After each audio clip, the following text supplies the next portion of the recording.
Okay, we are broadcasting live now around the world. Yes. They could if they wanted.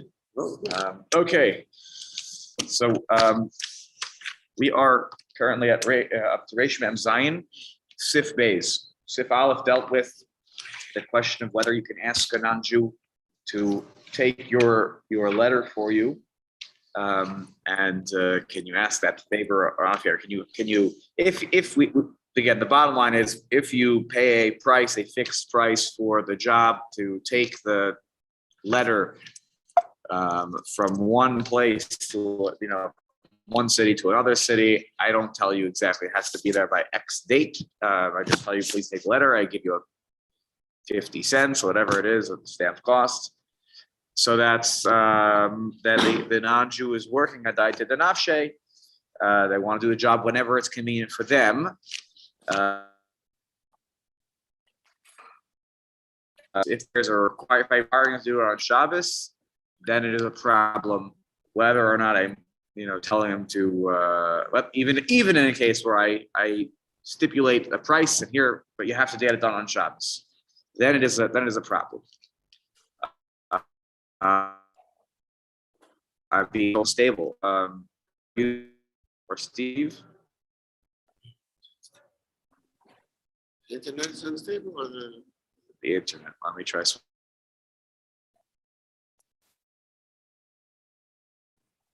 I'm here.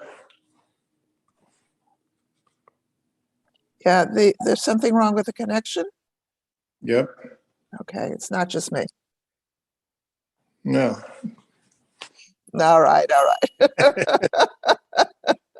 If that's the way you feel about it,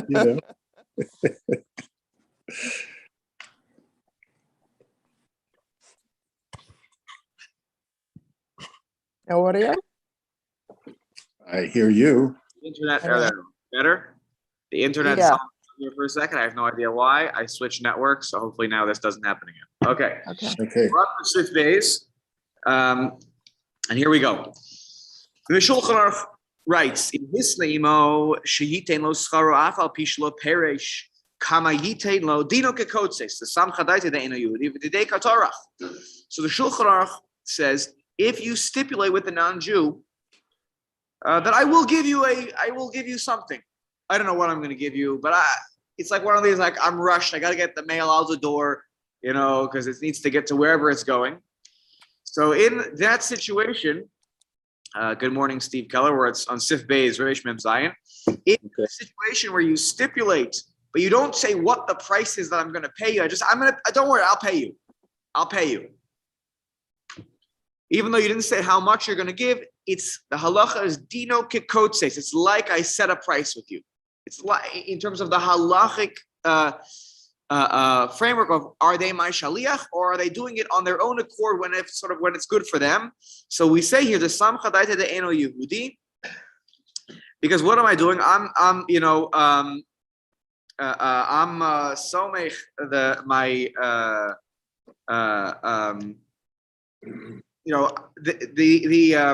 I'm relying when they go out and they do the job, they deliver the letter, they're relying on me that I'm going to pay them.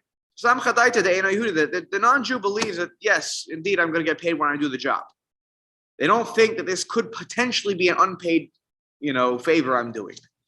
Uvudidei katarach, and so therefore, since he knows I'm going to get paid, doesn't know the exact number, we still say uvudidei katarach that he or she is working time-wise in terms of when they do this job, it's on their own accord. So if they, in theory, chose to do it on Shabbos, it wouldn't be my problem. That was their choice that they do it on Shabbos, and therefore it would be mutter. There would be no restrictions of me giving it to them on Friday in such a situation. Totally fine, not an issue. Sure, Richie's asking a question. why did this address switch to? Good question. I think there are certain phrases that We couldn't hear the question. Yeah. So Richie asked, why is it that sometimes the mechaber switches from Hebrew to Aramaic, as he did here, by the way?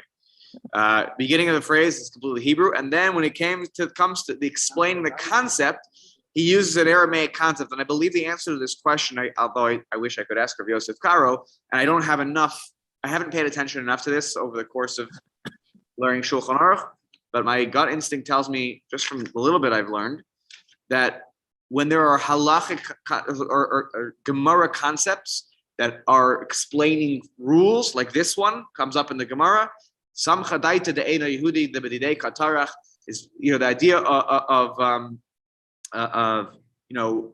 are they a shliach of the Jew or no, that they're working for themselves, and that's a phrase that comes up in the Gemara. This idea of de Bedidei Katarach, that there or there's some chadaite, the Yehudi, you'll see in a moment, he's going to say, in explaining the flip case, he's going to explain it with the same terminology, but changing the from Eino Yehudi to Yisrael. So I think when there are certain terminology or phrases that the Gemara uses to explain concepts, maybe it's second nature for the Mechaber to switch over. Or perhaps he's thinking, okay, maybe people understand certain things people understand, and therefore it's it's easier to write it that way instead of a phrase in Ivrit, which he's not making up, but he's using catchphrases. Rashi does it all the time as well, by the way. Correct. Rashi does it all the time, where he will, suddenly he's throwing in Aramaic because that's how the Gemara will express.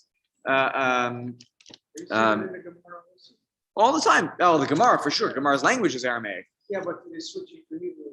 So with the Gemara is easier. See, but the Gemara is easier to track because whenever they're quoting like a Brisa or a Mishnah, so obviously they're going to, because it was in Hebrew, Shneic Hebrew, and then if you have quotes from Tanoim, so they were in Hebrew, but it's a surefire bet to know that you're talking about an Amora, or at very least it's a stam of the Gemara when you're dealing with Aramaic.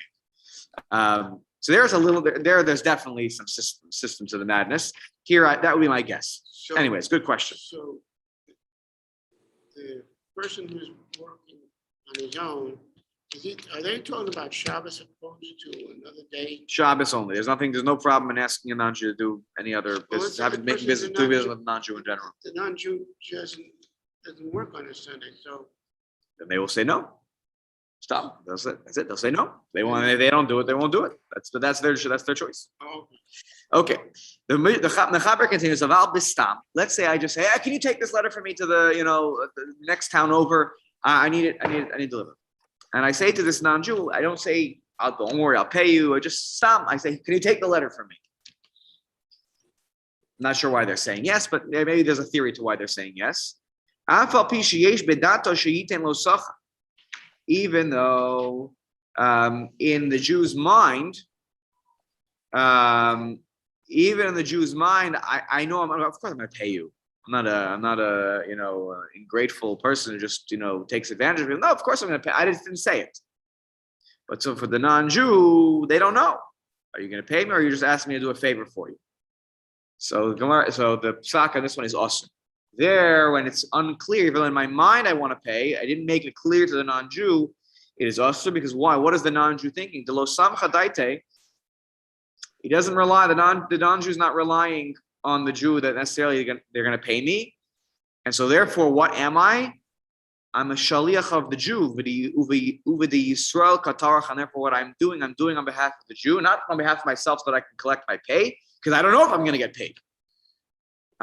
So even though I'm in the mind of the Jew, I knew you have to actually say it so that the non-Jew clearly is doing this for their own benefit. Whenever they feel comfortable doing it, they want to do it on Shabbos, they want to do it on Sunday, they want to do it on Monday, whatever they want, that's fine. Take a look here at the Mishnah Berurah Yud Beis. The Mishnah Berurah says, Afal pi sheyesh bedato, that even this case, that even though in the Jew's mind he had, of course I'm going to pay. Rod Salomar, lo mi baya im ha'eno Yehudi mistapek klali im yisnu lo sachar de'os. Certainly it's not the situation if the non-Jew is not sure at all that they will get paid. That's us. That's our case. But he goes further here. Mishnah Berurah says, "Ela afilu im hayisrael mevin mimenu shemitzape l'sachar meito, u'misha nishtalacho." But through hints, through body language, through however other means of communication which are not, let's say, explicit, it's clear to the Jew that the non-Jew wants to get paid. That I'm doing this, that he or she is doing this, that he understands from the person that I'm waiting, mitzape. This person is waiting to be paid from either the sender or from the one receiving. But bottom line is, I want to get paid. The non-Jew wants to get paid by somebody. Even then, it's usher. Even though the non-Jew is relying on being paid, is dropping every hint, maybe even.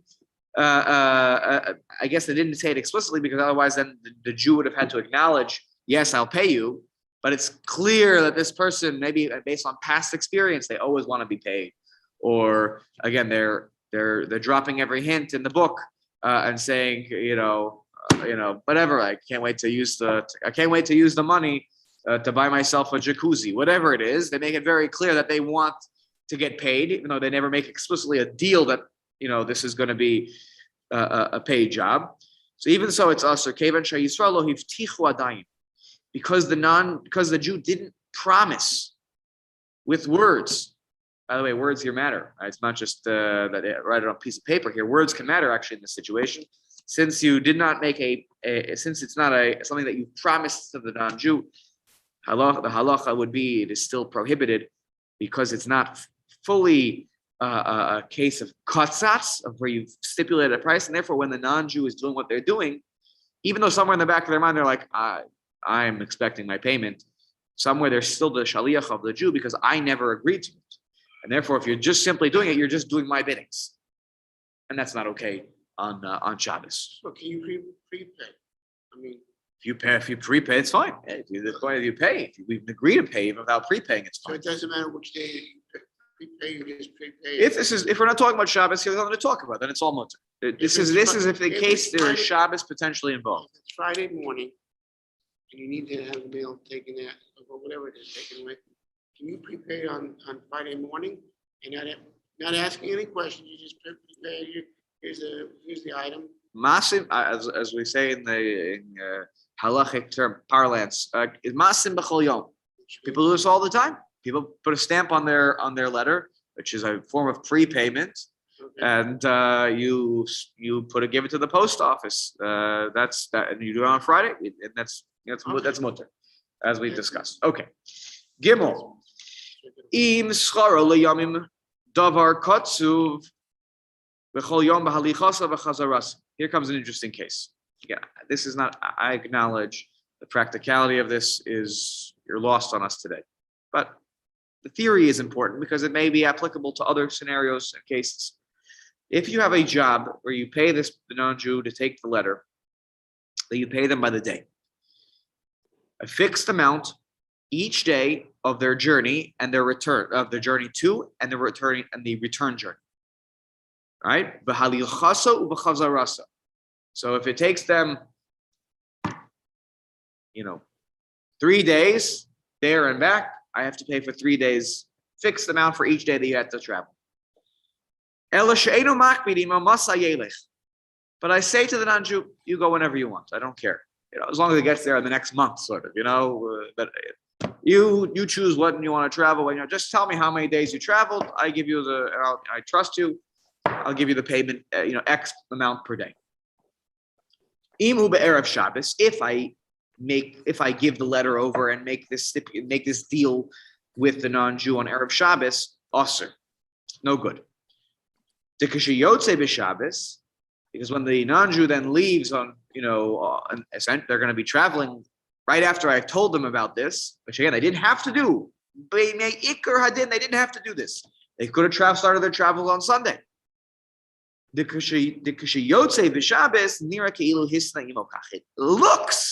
It appears as if I stipulated with the person to go on Shabbos, to do the job on Shabbos.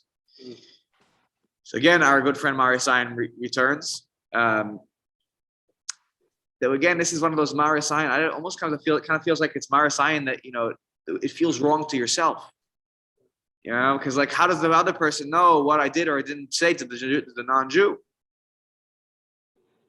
Maybe I don't know. Maybe it's people who say, "Oh, I saw him just earlier today in your uncle's house, and now look at that. He's taking his truck, his automobile, and he's driving a bag of letters. I saw that bag of letters earlier today in your uncle's house. I don't know. Maybe you could say that, and it looks funny, like funny business. But you know, the same case would be if you stipulated with the person who would be mutter.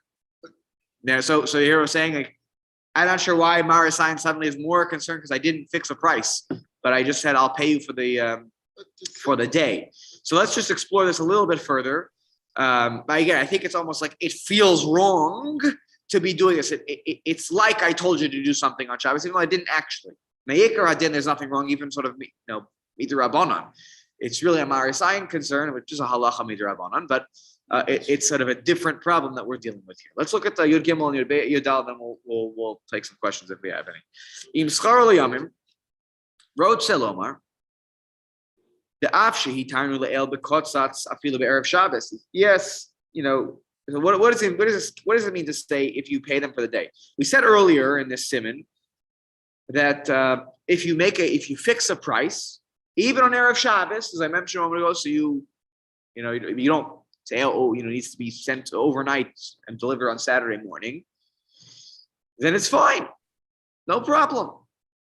They choose whatever they want to do. They want to deliver whenever they want to deliver. We see halacha acknowledges that that's fine. The case again is that you fix a particular price, also for the job. The az, and here by the way, look, Richie, again, here comes that Aramaic phrase, Ovid. Right? So again, that's the phrase that comes up in the Gemara, and that's just like how we speak when we talk about this topic. So when a non-Jew is doing, he's doing it for his, whatever it's good for him or her. We're not mentioning at all that the malacha that's done on Shabbos is, he's a shaliach of the Jew. No, he's not a shaliach of the Jew because once I paid him, it's on the non-Jew now to get the job done whenever the non-Jew wants. And so if the non-Jew chooses to do it on Shabbos, halacha doesn't recognize that as shlichus because I've handed the job over to you. The fact that you did it, on Saturday was the non-Jew's choice. They wanted to get paid. They had their own incentives to do it. Maybe so that's not a problem, as we've discussed. But when I have this kind of deal where I make, every day you get X amount of dollars for your travels as part of this journey, as part of this delivery. Even though I don't care when you go, when you come back, that's not my problem. And so therefore, in some ways, you say, they're doing it on their own accord in terms of when they go. And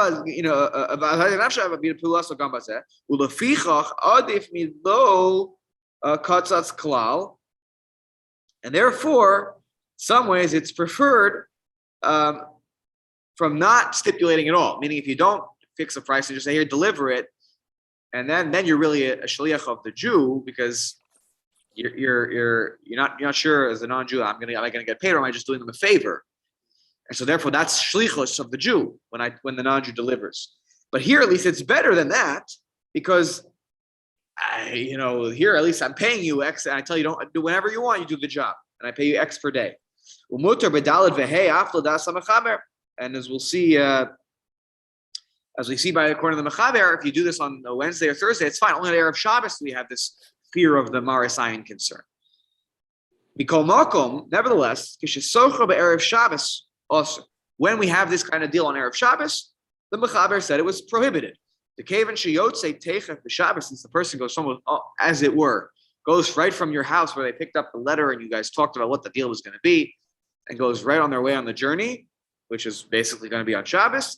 Nira, it appears Keilu as if Hisna Imo Kach, I stipulate with you that you should go on Shabbos. I'm not allowed to tell the non-Jew deliver on Shabbos. It appears that I'm telling them to do this. Uvishlichuso holech, and it looks like they're my shaliach. They're not actually my shaliach. but they look like my shaliach. Because I'm giving them a fixed number for that day. So it's almost like, it's not like Mara is talking about other people are going to concern, but it almost feels halachically wrong. It's like too close to a case which is usher, and therefore here it seems that we are machmir in such a case. This is based on, again, on the Gemara, on the interpretation of the Ran in the Gemara. So you could read this Gemara in a different way in this case, but that's what the Mechaber interprets, and I think our Mishnah is correctly explaining the Mechaber. Whether you like the halacha or not, you think it's a foolish interpretation, is a different question. Something else also. When you hire somebody's time, they're working. When you hire somebody to do a Correct. contracted service, they're contracted with service, they're in control. They're in control of their own time. Correct. If you hire them, you say, I'm hiring you on Thursday to deliver a letter. Right. I bought his whole day on Thursday. Right. If I hire him on Friday, I bought his whole day on Friday. Correct. But if he cannot possibly deliver it on Friday, and he decides to deliver on Shabbos, even though I'm not paying for that day, it looks like he's working with me by the day. He's my employee, Correct. So and his time is not his own. correct. I don't know if everyone can everyone hear what Richie was saying? No. So let me so he was basically just making the excellent point, which I think is the pshat in the Mishnah Berurah, which is the difference between kotzeitz. That's a sort of a contracted worker. Contracted service. It's contracted service, right? You do whenever you want to do the service. But this is a case of, you're really my employee, right? I've contracted you per day. I didn't tell you which day to work, but it looks like, it is in some ways, it looks more like shlichus, because since you're getting paid by the day, it does feel like you are more my employee, and I'm telling you what to do. And you get paid $20 for every day that you work for me.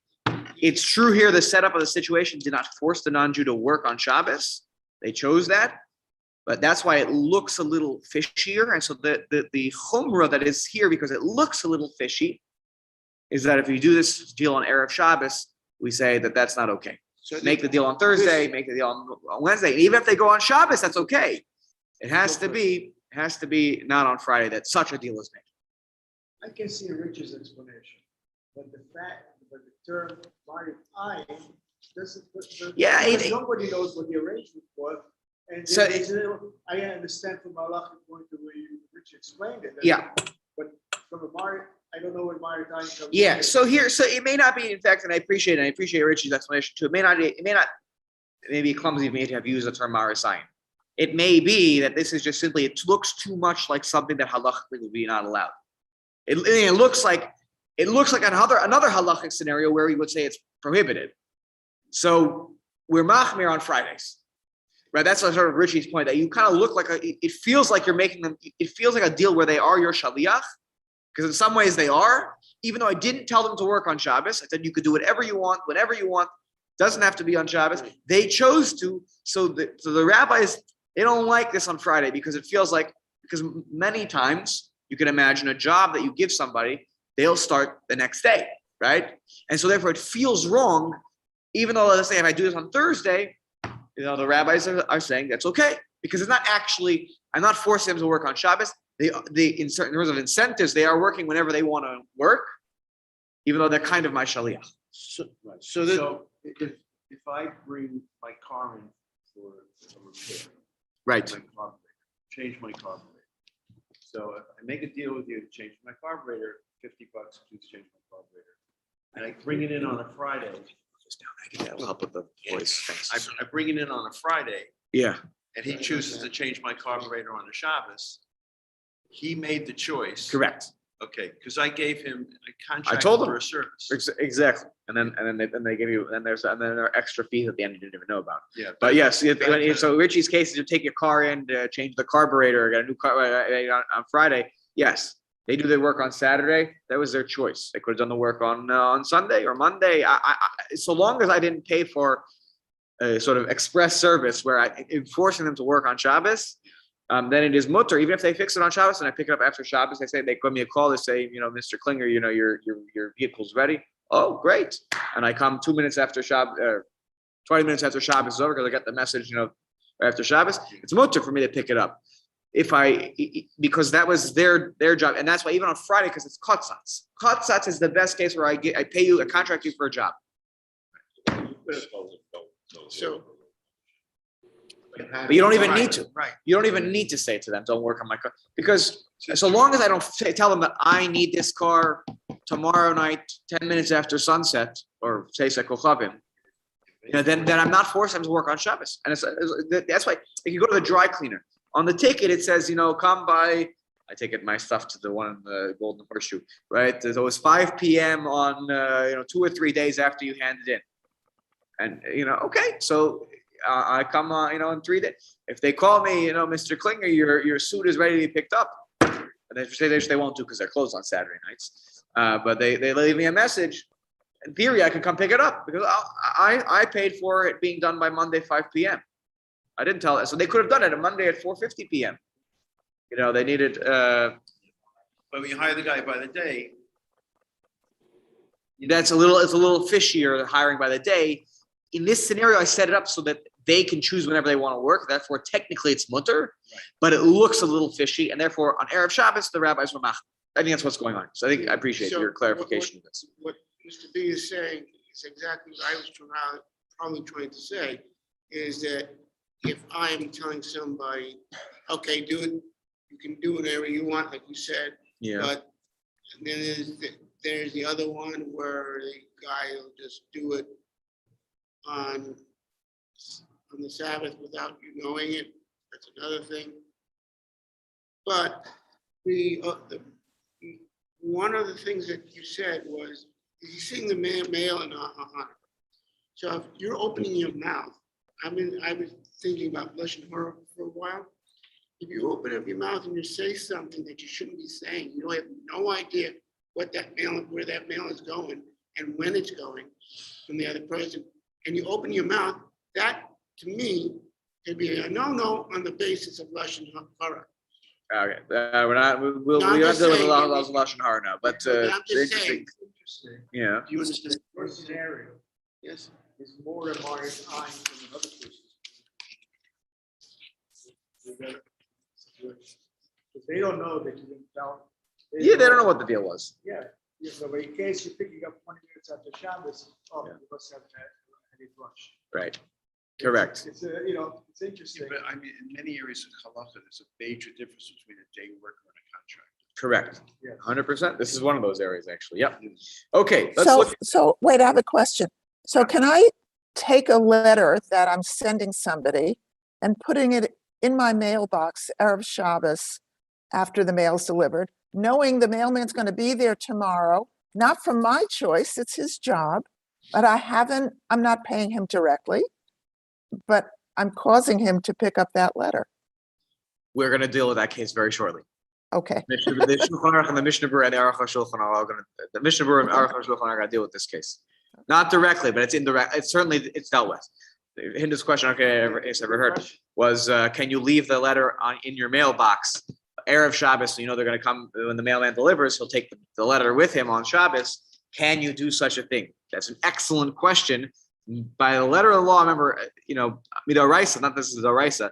Doraisa malachos can never be violated before Shabbos. Meaning, even if you set something into motion, Erev Shabbos, you can never violate doraisa. You can violate dorabanan.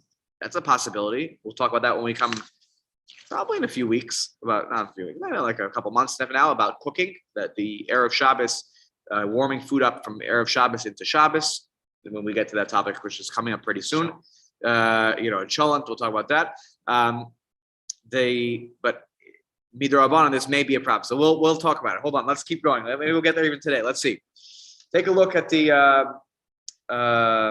Yudala just quickly, just for the sake of completeness. Erev Shabbos, Aval Yom Chamishi Mutter. The Shulchan Aruch says that on Thursday such an arrangement will be okay. Ludas Ramah le'el b'hagah, as we talked about with Ramah last week, who was very lenient about all these cases. Afilu lo katzatz klal mutter b'yom chamishi. Remember, he was one who thought even if you didn't stipulate a price, even on Thursday, it was fine. So long as they could technically get there before Shabbos. If they chose to then go on Shabbos, that was their own choice. So certainly, according to the Ramah, there's nothing to talk about from Thursday and earlier. Only this halacha only is at play for Friday. Okay. Daled. B'Shulchan Aruch. Im ha'eno Yehudi molich haksav b'chinam. Afilu nesan lo be'erev Shabbos mutter. Shaharei ha'eno Yehudi me'elav hu oses be'ero ela lahachzik tov ala Yisrael b'bnei masha kibel menu. V'habri le'ki ilu kotzatz. So this is not exactly Hinda's case yet, though we will deal with Hinda's case about can you leave the letter for the postman to pick up on Shabbos? It says here, if a non-Jew sends out takes the letter, bechinam. They take my letter, they don't charge me, they want to do it for free. Oh, you need a letter taken? Okay, fine, I'll take it. Even if you give it to the non-Jew on Erev Shabbos, it's mutter. Everyone should be jumping up and down. I know Simeon's not here right now. If he was here right now, he would have already interjected that there's something inconsistent that just happened here. If you give it, if they said that that they'll take it for free, you give it to them on Erev Shabbos, it's mutter. Because the non-Jew is doing it for their own benefit, they're doing it on their own accord, and they're only doing it. They're only doing it to do a favor for the Jew, because of what they received from the Jew. Presumably, here the situation is the Jew did a favor for the non-Jew, not a job, did a favor, did something nice for the non-Jew. And this particular non-Jew says, here's that you need a letter to be, you need a letter to go from here to the next town over? Be my greatest pleasure. Oh, it's Friday, doesn't matter. I'm allowed to give it to him. Not everybody knows that he did the favor and that he's doing it for free. That's also correct. Again, that's why I think Tommy's point, and I apologize because I may have been thinking this way myself, and maybe I need to not think this way because nobody else brought this up in terms of the Shulchan Aruch or Mishnah Berurah. It may not be Marasayin here. It may be kind of like when things look too close to being problematic. It's not Marasayin. It feels almost halachically too close to a case that is prohibited, and therefore, in certain circumstances, we will say we're not going to do this because it looks too close to the case where it really is problematic. Not Marasayin where people are going to think I'm going to do something wrong here. But almost maybe it's for myself because it feels too close to something that I'm not allowed to do. Okay. It's all D'Rabbanan here. That the rabbis are like, don't do that. It's too close to something that is really a problem, and therefore we prohibit it. I acknowledge the frustration sometimes of a law like that because it does feel arbitrary in some ways, but that's. Not uncommon. We'll have that sometimes in different areas of halacha. As you see here, we've been kind of knee deep in this kind of stuff for the last number of weeks with that kind of thinking. But Yeah, sorry, Richie, go ahead. Returning a favor, he's not doing it for free. Good. Here, exactly. He's not doing it for free. So he's not, this is like kotzatz. This is him paying back. Now, I never, of course, charged him. I didn't tell him you have to do me a favor.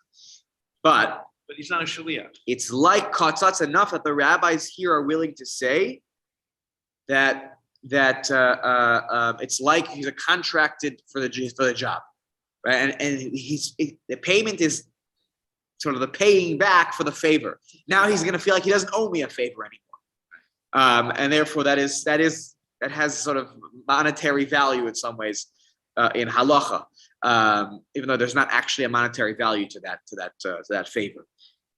Take a look here at the Mishnah Berurah. I think that'll also help in terms of giving some explanation here. And then we'll look at the Ramah if we have a moment. Esvav. Mishnah Berurah says, Shareya Eino Yehudi Me'elav v'chulei. Perish. The Eina Yisrael Kofeo so Adl Kach. The Jew is not forcing. I did not tell you have to do this. Ella Me'atzmahu Misratze Laholi Chayeres. He or she is begging me to take the Igeres on their behalf. Please, I owe you a big one. You did this for me. You came when I needed an ambulance, and you were there, and you helped me, and you got me to the ambulance, whatever the Maisa is. And what happened? Now this non-Jew is looking to pay back the favor. So, please, you need the letter taken to the next town? I'll do it. I'm on it. No worries. I got it. So even if this happens on Friday, the Talino Shamash and Isratzim whom if they hatova shekiva mikvar. It's clear as daylight that what they're doing here is they're trying to pay back a favor that was done previously. And therefore, they're doing this on their own accord. And they can do it on their own accord in terms of, I didn't tell you have to do it on Shabbos. You don't have to deliver my letter on Shabbos. I insist, I'll take it. Okay, you deliver whatever you want. Do you want to do it on my behalf? Good. Okay, fine. You deliver whatever you want to deliver, get it there in the next week or so. Okay. And the non-Jew decides, I'm going on Shabbos. Okay, it's fine. Even if let's say they took the letter from me on Friday, because it was at their insistence. They insisted. Therefore, it is okay. It's ki'ilu kotzatz, and they are daita denaf sheikavit. They are doing it on their own accord, and they're not a shliach. They're not a shliach. It's his own benefit. The non-Jew wants to pay back. Exactly. The non-Jew is doing it for their own benefit because they want to pay back the favor. They couldn't care less about my letter. They want to do a favor for me. So even if they take this letter from me on Erev Shabbos and they walk out, and they start going on the journey on Shabbos, it's totally fine because they are doing this so that they can, exempt themselves of what they feel like is an obligation they have to me. Okay. What time is it? 8:13. Maybe let's pause here. We'll continue with the Ramah next time. The Ramah is going to quote a daya here that doesn't like that conclusion and is going to say that it is usher to do this job, b'chinam. The Ramah is also going to say, nice to be machmir. I don't know how practical such a situation is.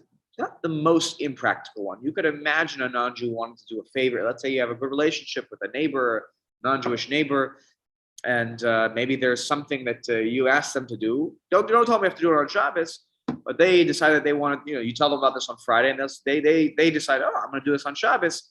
You don't have to feel, you have to withhold yourself from asking them on Friday, if they're like insisting that they want to do a favor for you.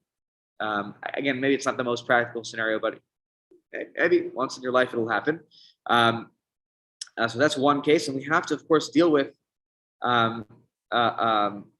Hinda's case, which is really which is if a non-Jew on their own is going from one place to another. Can they? It's not exactly in this case, but let's say they're going from here to Chappaqua. I don't know, just pick Chappaqua randomly, and they're already heading there for other letters that they're delivering, i.e. the mail service. Then, if I give them another letter, is it mutter, even in the scenarios where we said it was usher, because they're already going. So, and then from there, what we'll end up having to deal with, the Mishnah Berurah is going to get into the case of what Hinda talked about, which is, can you set it up where they pick up the letter on Shabbos? I didn't, or maybe even worse, I hand them the letter on Shabbos. Is there a scenario where I hand the letter on Shabbos, not paying? They're already going something, like the mailman's already going back to the post office every time he goes, he passes by. He's going back he's taking the truck back to the post office, taking the bag in with him where he collected all the mail along his route, and he's going to dump it in the post office. So can I hand him another letter? The stamp is prepaid. Can I hand them another letter? He's not doing anything extra. He came to my door anyways. Can I hand him another letter? Is it maybe even better if I leave it out there beforehand where there's not an explicit handing of the letter? So we'll talk about that next time. That's an excellent question and actually very relevant and practical. Okay, thank you. Okay, my friends, take care.